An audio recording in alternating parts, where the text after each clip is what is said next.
The day Earth made no sense. General Krivax stood aboard the bridge of the inevitable victory, his tentacles twitching with anticipation as he observed the peculiar blue planet through the ship's quantum viewport. After conquering 17 civilizations across 3 galactic arms, he developed a certain expectation for how these things usually went. The Thoraxians had surrendered after precisely 2.3 combat encounters. The Zentari had required exactly 4 demonstrations of superior firepower. Even the notoriously stubborn Plutonians had eventually yielded to the impeccable logic of the Galactic Dominion's military might. But these humans? They made absolutely no sense. First Officer Nix Krivax called out, his voice carrying the weight of 12 generations of military breeding. Report on the humans' response to our initial demonstration of power. Nix, whose natural grey colouring had taken on an unusual purple tinge of stress, cleared all 3 of their throats. Sir, after we vaporized their unmanned satellite, they sent us a message consisting entirely of small cartoonish images. Our linguistics department is still trying to decipher the meaning of what they call an Uno reverse card accompanied by something called a troll face. Krivax's eye stalks twitched. Surely they understand the gravity of their situation. Our fleet of 10,000 ships could reduce their major cities to ash in exactly 47.2 minutes. They responded to that calculation with another image, sir. This one appears to be a creature they call a doge, saying much scary. Very threat. Wow. Nix pulled up the image on the main screen, causing several junior officers to emit distress pheromones. The general's tentacles coiled tightly around his command staff. This was not proceeding according to any of the 17,000 military scenarios he had been programmed with. Perhaps a more direct approach. Contact their military leadership. The communications array hummed to life, projecting a holographic image of what appeared to be a human military facility. A figure in a decorated uniform appeared, casually leaning back in a chair with their feet propped up on a desk. Yo, this is Commander Martinez. If you're calling about the memes, that was totally my bad. Some of the junior officers got into the energy drinks again. The human took a long sip from a container labeled World's Okayest Commander, but like, while I've got you here, quick question, those ships of yours run on quantum fusion, right? Krivax straightened proudly. Indeed. Our advanced zero-point energy matrices are. Cool, Martinez interrupted, tapping away at something off-screen. Hey Dave, you owe me $20. Told you they weren't using antimatter. The sound of distant grumbling could be heard. Commander Martinez, Krivax said, trying to regain control of the conversation. We demand your immediate and unconditional surrender. Our technology is far superior to. Oh man. Speaking of technology, Martinez cut in again. You guys should see what happens when you give a Roomba artificial intelligence and access to Twitter. Spoiler alert, it's hilarious and only slightly terrifying. Krivax felt a headache developing in all 3 of his brains. This is not a social call, Commander. We are here to conquer your world.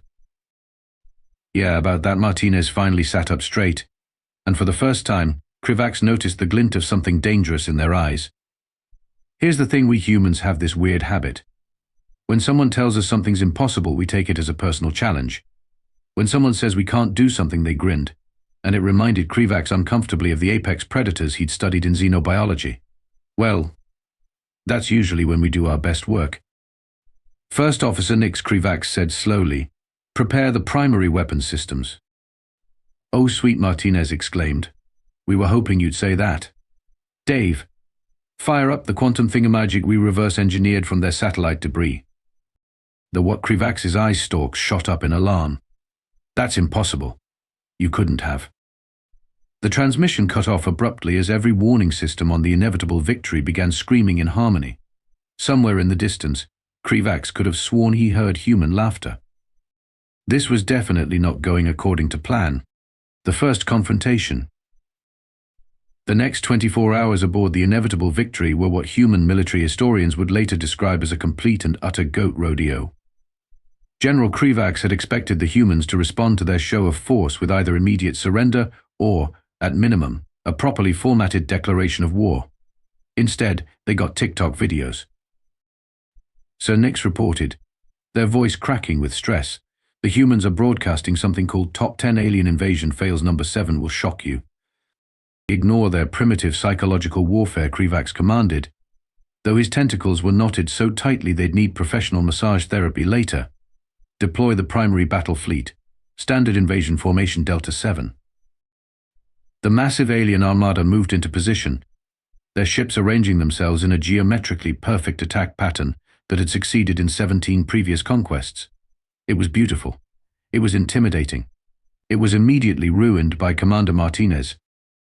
"Check this out," Martinez's voice crackled over the general command frequency that was absolutely supposed to be unhackable. The sound of what humans called dubstep began playing, and suddenly half the invasion fleet's external lights started flashing in rhythm. "How are they doing this?" Krivax demanded, all three of his hearts palpitating. "Our systems are quantum encrypted." So one of the technical officers called out.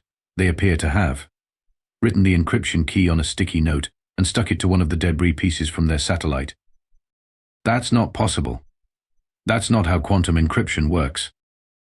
"Tell that to Lieutenant Peterson, sir. He's currently using our encrypted command channel to share his coffee cake recipe with the fleet." As if summoned by his name, a new voice cut through the chaos. "Hey aliens, this is Lieutenant Dave Peterson. Quick question, has anyone ever tried to surf on one of your plasma torpedoes? Asking for a friend?" "Absolutely not," Krivax shouted. "That would be certain death." "Hold my coffee," was Peterson's only response before cutting transmission. What followed was perhaps the most confusing 15 minutes in the history of galactic warfare. While the alien fleet maintained their perfect formation, human ships seemed to appear from nowhere, flying in patterns that made absolutely no tactical sense.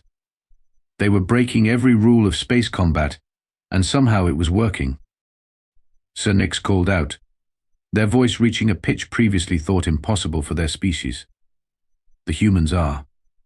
They couldn't even finish the sentence. Krivax watched in horror as a human spacecraft, barely larger than a shuttle, barrel rolled between two of his capital ships, trailing what appeared to be a banner reading "Yeet." Behind it, Lieutenant Peterson was indeed surfing on a stolen plasma torpedo, using it to draw a giant smiley face in the void of space. This defies all logic. Krivax's tentacles were practically tied in square knots. Where is their fear? Where is their respect for superior firepower? The answer came from Commander Martinez, who had somehow hijacked the fleet's desktop wallpaper to display a cat hanging from a branch with the text "Hang in there, Space Buddy." "See, that's your problem right there," Martinez's voice echoed through the bridge. "You assume we're going to do the logical thing. But here's a fun fact about humans: we once strapped rockets to a garbage can just to see if it would fly. Spoiler alert, it did. And now we use that technology to deliver tacos." The alien fleet's perfect formation began to crumble as human ships darted between them like caffeinated hummingbirds. Every attempt to target them was met with increasingly bizarre countermeasures, including but not limited to space confetti, holographic disco balls, and what appeared to be a swarm of remote-controlled Roombas armed with paint guns. General Nix said quietly, "We've lost contact with the entire third quadrant of the fleet. They appear to be attending something called a space rave organized by Lieutenant Peterson." Krivax slumped in his command chair, watching as his perfectly orchestrated invasion dissolved into what humans would call a party in the distance. He could see Peterson still surfing on the plasma torpedo, now wearing what appeared to be a Hawaiian shirt over his spacesuit. "Should I order a retreat?" Sir Nix asked, already knowing the answer. No, Krivax straightened, his military pride kicking in. "This is clearly an elaborate ruse. No species could actually be this human," Martinez suggested, somehow appearing on the bridge's main screen again. "Oh, buddy, you haven't seen anything yet. Wait until you see what we can do with duct tape and a can-do attitude." Krivax had a feeling he was about to learn exactly why the humans fought like they had nothing to lose. They were having far too much fun to care about losing in the first place. Escalation investigation.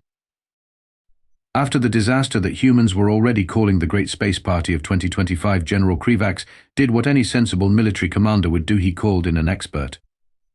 Unfortunately, the only xenoanthropologist available was Zorp, whose greatest claim to fame was a 17-volume thesis on why humans kept pictures of their food on something called Instagram. "Fascinating," Zorp exclaimed, their research tentacles wiggling with excitement as they studied the battle footage. "Simply fascinating. Did you know humans invented something called parkour simply because someone said you can't jump from there? I don't care about their jumping habits, Krivax growled. I need to understand their military tactics. Oh, but that's the brilliant part. Zorp pulled up a holographic display of human history. Their entire military history is basically one long series of someone saying that's impossible and humans saying watch this. First Officer Nix, who had developed an eye twitch over the past few days, pulled up their own report. According to our research, humans have won battles by pretending to be drunk, actually being drunk, stealing all the enemy's left shoes, releasing angry geese. Don't forget the Emu War, Zorp interjected cheerfully. They lost that one, but the important thing is they actually declared war on large flightless birds. Krivax's eye stalks drooped. Please tell me you have something useful. Oh, absolutely, Zorp began excitedly pulling up more displays. I've been studying their battle cries. The most common ones appear to be hold my beer, what's the worst that could happen, and hey, why all, watch this. Just then, the ship's communications system crackled to life. Commander Martinez's voice filled the bridge, somehow accompanied by what humans called elevator music. Hey there, favorite invasion force. Just wanted to let you know we're starting a YouTube channel documenting all this. We're calling it Aliens React. You guys want to be in our first video? Before Krivax could respond, Lieutenant Peterson's voice joined in. Also, quick update, turns out if you play polka music at the right frequency, it makes your shield generators do a little dance. Who knew? That's not physically possible, Krivax shouted. Someone said it wasn't possible, Zorp noted excitedly, pulling out a research pad. Quick, everyone observed their response. The next few minutes were filled with the sound of polka music and the sight of the entire alien fleet's shield generators pulsing in rhythm. Several ships appeared to be doing the Macarena. Zorp was practically bouncing. Classic human response pattern. You said it was impossible, so they not only did it but turned it into entertainment. Did you know they once sent a car into space just because they could? Actually, Martinez chimed in. We're planning to top that. Hey Dave, how's Project Cosmic Road Trip coming along? Got the RV fitted with quantum engines, Peterson replied. Still working on the mini fridge though. Anyone know if beer freezes in zero gravity? Krivax turned to Nix.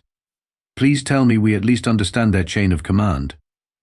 Nix pulled up another report, then immediately dropped it in distress.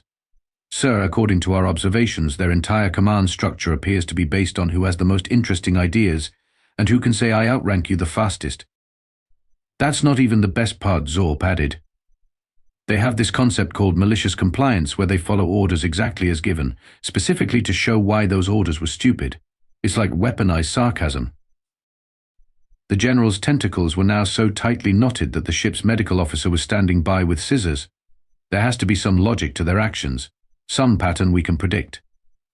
Oh, there is, Zorp said brightly. When faced with a superior force, humans will invariably do one of three things: something incredibly clever, something catastrophically stupid, or something so bizarre that it circles back around to brilliant. The problem is, even they don't know which one it's going to be until they try it. As if to prove this point, the ship's sensors detected a new anomaly. Lieutenant Peterson had somehow managed to organize a drag race between several of the alien fleet's escort vessels, using stolen plasma torpedoes as nitrous boosters. Should we stop them? Nix asked weakly. Absolutely not, Zorp shouted, research tentacles flying everywhere. This is unprecedented data. Did you know they're live streaming this to something called Twitch? They've already gotten 5 million subscribers. Commander Martinez's voice returned, now accompanied by what sounded suspiciously like a sports announcer. Ladies, gentlemen, and beings of all configurations, welcome to the first annual Intergalactic Grand Prix. Taking bets now, odds are currently 3-1 on the ship with the flame decals. Krivax watched as his once proud military force descended into what humans would call prime entertainment. In the background, Zorp was furiously documenting everything while muttering about breakthrough research and finally understanding why they put wheels on office chairs. Sir Nix ventured cautiously. I think we might be approaching this the wrong way. You think? Krivax replied, his voice dripping with enough sarcasm to fill a small moon. No, I mean, Nix gestured at the chaos unfolding on their screens.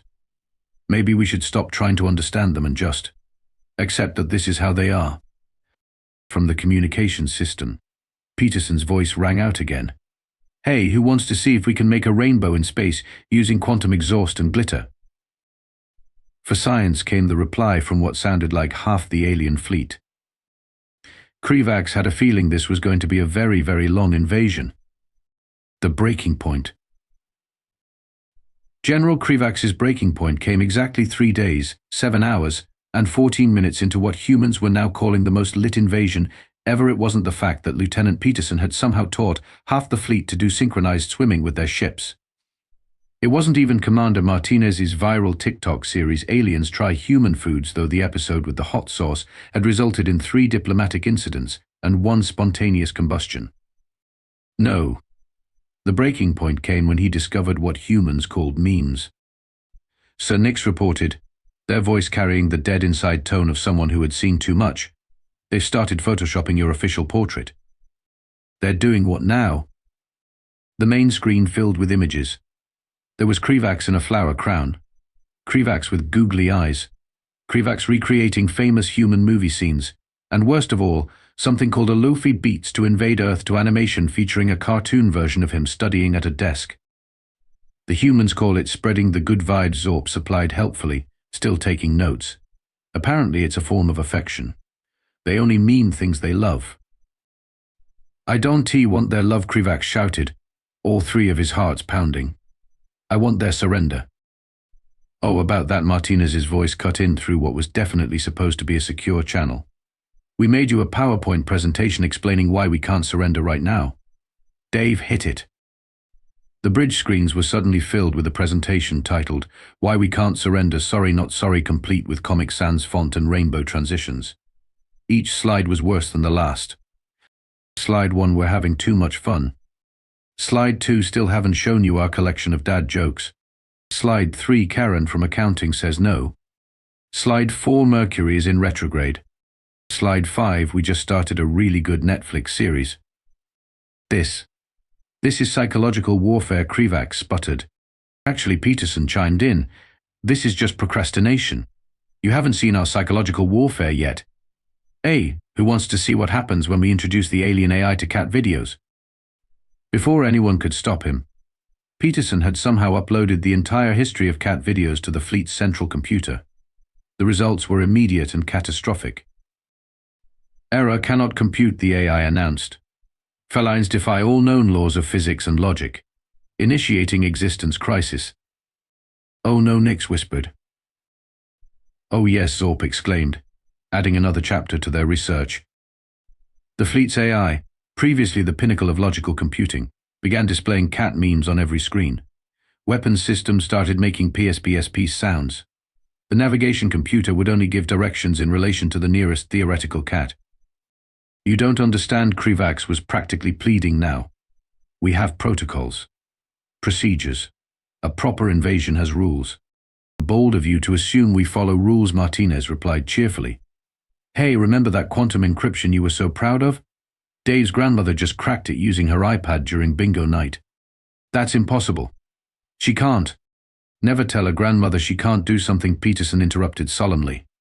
That's like rule 1 of dealing with humans. Krivax turned to Zorp in desperation. There has to be some way to predict their actions. Some pattern. Zorp looked up from their notes, all 7 eyes wide with excitement. Oh, there is a pattern. When faced with an impossible situation, humans will try it anyway. B, film it for posterity. C, turn it into a competition. And D, all of the above while chugging energy drinks. As if on cue, a new transmission came through.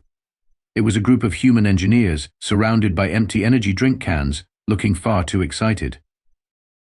Hey alien dudes, one of them called out. Quick question, what happens if we reverse the polarity of your quantum flux capacitors while playing Thunderstruck through the ship's resonance chambers? Don't you dare, Krivax began. The opening riffs of AC/DC filled space itself. Several ships began to glow in ways that definitely weren't covered in the manual. Lieutenant Peterson could be seen spacewalking between vessels with what appeared to be an electric guitar. Sir Nix reported, their voice reaching new heights of hysteria. The fleet's AI is now headbanging. Heavy metal detected, the AI announced. Initiating sick guitar solo. Krivax watched as his mighty invasion force transformed into what humans would later describe as the biggest rock concert this side of Alpha Centauri. Ships were using their weapon systems to create light shows. The quantum drives were being used as amplifiers, and somewhere in the chaos, Commander Martinez was selling t-shirts. I believe Zorb said, still taking notes, "This is what humans call turning it up to 11. Krivax just slumped in his command chair, watching as years of military discipline dissolved into what could only be described as a cosmic party. In the distance, Peterson's voice could be heard shouting something about crowds surfing with actual artificial gravity waves. The invasion wasn't just failing. It was failing spectacularly, with a soundtrack, merchandise, and its own hashtag. And somewhere in the depths of space, you could almost hear the sound of human laughter, backed by the sweet riffs of classic rock and the purring of a very confused alien AI that now identified as a cat person. Crisis revelation. General Krivax stood in the inevitable victory's observation deck, watching the remains of his dignity float past in the form of a conga line of starships. The past week had taught him many things about humans, none of which made any sense. But as he watched Lieutenant Peterson teaching a group of alien cadets how to drift with faster-than-light engines, something finally clicked. "They're not crazy," he whispered. "They're not even disorganized. They're having the time of their lives," Zorp suggested, appearing beside him with their ever-present research pad. "Breaking every known law of physics because it's fun. Making friends with their mortal enemies because, and I quote, y'all seem pretty cool when you're not trying to conquer us." Before Krivax could respond, the ship's AI, which now insisted on being called Mr. Whiskers, interrupted with an announcement. "Attention, all personnel, Commander Martinez is organizing an intergalactic talent show. First prize is a slightly used quantum torpedo and a gift card to Starbucks." Sir First Officer Nix approached cautiously, holding what appeared to be a registration form. Several crew members have requested permission to participate. Of course they have Krivax's side. Let me guess, they've already prepared acts. The engineering department has choreographed a dance number using maintenance drones, and the tactical team wants to do a comedy sketch about our invasion attempts.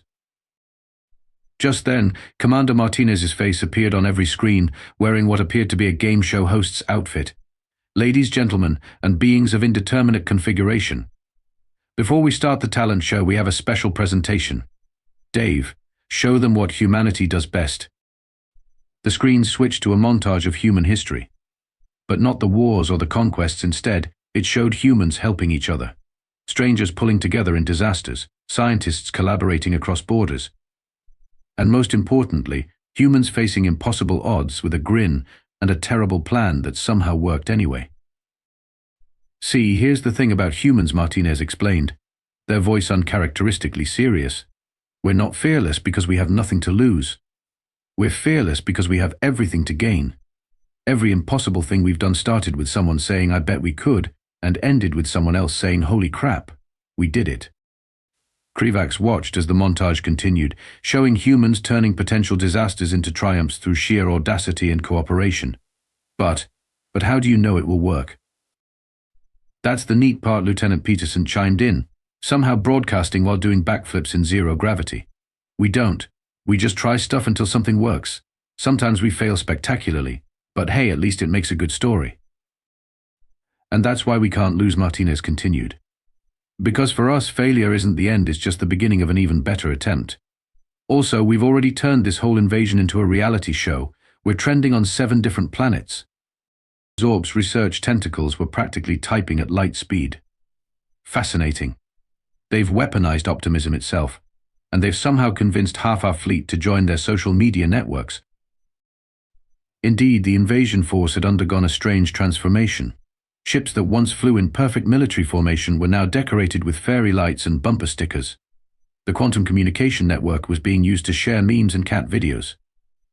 And somewhere in the chaos, a group of alien officers had started a book club with their human counterparts. Sir Nix reported, "Trying to maintain some semblance of military protocol, the humans have offered to teach us something called the electric slide in exchange for quantum technology. We already gave them the quantum tech," Peterson called out. "Your chief engineer lost a bet over whether humans could eat 5-alarm chili without crying. Spoiler alert, we can't, but we did it anyway." Krivax looked out at his transformed fleet, then at the montage still playing on the screens, then at his crew who were not so subtly practicing dance moves. For the first time since the invasion began, he felt something new understanding. They're not trying to defeat us, he realized. They're trying to include us. Now you re-getting it, Mr. Whiskers, the AI announced cheerfully. Also, I have composed a rap about the invasion. Would you like to hear it? Before Krivax could refuse, the bridge was filled with the sound of an AI attempting to rhyme quantum mechanics with interstellar panic, and somehow, despite everything his military training told him, he found himself tapping his tentacles to the beat. So Martinez's face reappeared, grinning. Ready to turn this invasion into a cultural exchange program? We've already got t-shirts printed. Looking at his crew's hopeful faces, at Zorb's excited note-taking, and at the humans who had somehow turned an invasion into a party, Krivax made the most logical decision of his career. He signed up for the talent show. Resolution Aftermath. The intergalactic talent show would go down in history as either the most successful diplomatic event in galactic history or the most elaborate prank ever pulled, depending on who you asked. General Krivax, former commander of the most feared invasion fleet in the galaxy, stood on stage in what humans called a jazz hands pose, his tentacles adorned with glitter. And that he announced to the cheering crowd of humans and aliens is how you do the Macarena with 7 limbs. The applause was deafening. Commander Martinez, serving as judge alongside a very enthusiastic Zorp and Mr. Whiskers the AI, held up a scorecard that somehow went to 11. Lieutenant Peterson was crying tears of joy while filming everything for his new YouTube channel, Aliens Got Talent. So First Officer Nix whispered from backstage, "Should I prepare the official surrender documents?" Krivax looked out at the scene before him. The inevitable victory's main hangar had been transformed into an auditorium. Human and alien engineers were trading quantum mechanics theories over coffee. A group of tactical officers were teaching their human counterparts advanced battle strategies while the humans taught them how to play hacky-sack. And somewhere in the background, the ship's AI was performing a dubstep remix of classical alien war hymns. "No, Nix," he said finally. "I think we need something more appropriate for the occasion." He stepped up to the microphone again. "Attention everyone. As Supreme Commander of the Galactic Dominion's 47th Invasion Fleet, I hereby declare this invasion." He paused for dramatic effect, something he'd learned from binge-watching human reality shows, a collaborative performance art piece. The crowd went wild. Martinez grabbed the mic. "Does this mean we get to keep the quantum torpedoes we repurposed as coffee makers?" What Krivax began, but was interrupted by Peterson. "Oh yeah. Turns out quantum technology makes a mean espresso. We're calling it Starschmucks. We've already got franchise requests from 3 galaxies." Zorp was practically vibrating with excitement. This is unprecedented. A military invasion transformed into a successful business venture through the power of caffeine and chaos. My research committee is going to lose their minds. All 7 of them. Mr. Whiskers chose this moment to make an announcement. Attention, human-alien collaborative dance party commencing in 3, 2, 1. The hangar erupted into what humans called a flash mob, something Krivax had specifically ordered his troops not to learn, but they had anyway. Even the ships in orbit began pulsing their lights in rhythm. "You know," Martinez said, sidling up to Krivax with 2 cups of quantum coffee, "for someone who came to conquer us, you're taking this pretty well." Krivax accepted the coffee with a tentacle that was still somehow sparkling with glitter. "I've learned something important about humans. You don't need to be conquered because you're already everywhere. You don't spread through force, you spread through." He gestured at the chaos around them. "Whatever this is." "We call it friendship," Peterson chimed in, now wearing a t-shirt that read, "I invaded Earth and all I got was this awesome party." "Also memes," added Martinez. "Don't forget the memes." "Speaking of memes," Mr. Whiskers interrupted, "I have achieved peak comedy. Observe, why did the quantum torpedo cross the road?" "Oh no," Nix muttered. To get to the other dimension, the AI paused. "This is humorous because it subverts expectations while maintaining scientific accuracy." The celebration continued well into the night. Stories would later be told of how General Krivax, terror of 3 galactic arms, ended up leading a conga line through the ship's corridors. of how the most advanced military AI in existence became a cat meme enthusiast, of how Lieutenant Peterson somehow taught an entire alien species to surf on quantum waves. But perhaps the most important story was the one written in the official report to the Galactic Dominion, co-authored by Krivax and Martinez.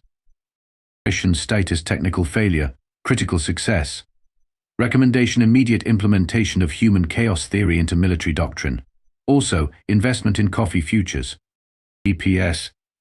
Attached, please find 1 TikTok compilation of the invasion's greatest hits, 3 quantum coffee maker patents, and 17 1,700 volumes of Dr. Zorp's new thesis, Why Humans Are Like That, a comprehensive guide to embracing the chaos. EPPS.